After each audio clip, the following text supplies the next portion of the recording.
With regard to intervening on behalf of a third party who's being attacked, you don't have any legal obligation to do so, although you do have a right to do so. Now, the moral and ethical decision as to whether to intervene or not is yours, but the decision may not be as easy as it seems. If you do decide to intervene, you must understand that the same ability, opportunity, and jeopardy factors that would have to be present if you were to act on your own behalf must also be present with regard to the third party in order for you to act on the third party's behalf. Likewise, again, just as if you were acting in your own defense, your response on behalf of the third party must be reasonable, proportional, and necessary.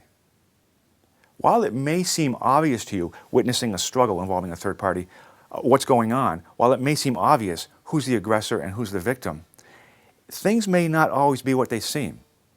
I mean, if you're the person under attack, you know what's going on. I mean, you've got a very clear picture of who's the aggressor and who's the defender. When a third party's involved, when two other people are involved in a fight, it may not always be as obvious. If you haven't seen the entire altercation from the beginning, you could be mistaken as to what's going on.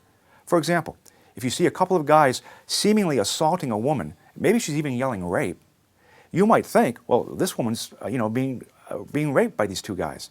In fact, it may be a couple of undercover or plainclothes police officers who haven't had time to get their identification out, trying to act quickly, and they're trying to arrest this woman.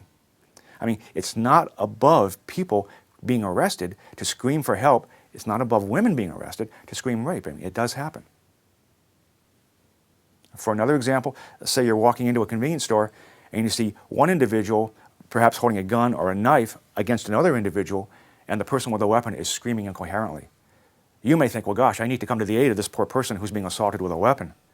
In fact, the person with a weapon may be a proprietor who's just thwarted a robbery and is so upset they're screaming incoherently. So unless you've seen a situation develop from the beginning, it can be very confusing as to what's going on, and you can easily be mistaken as to what's going on.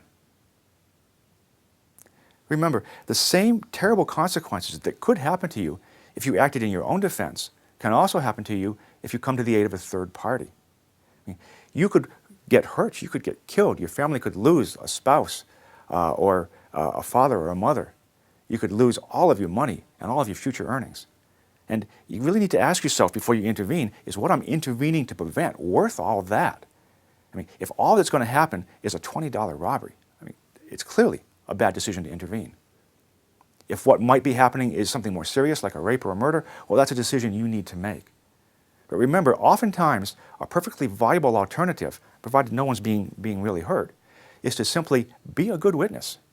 Observe carefully what's going on, get a good description of the perpetrators, and give that to the police when they show up.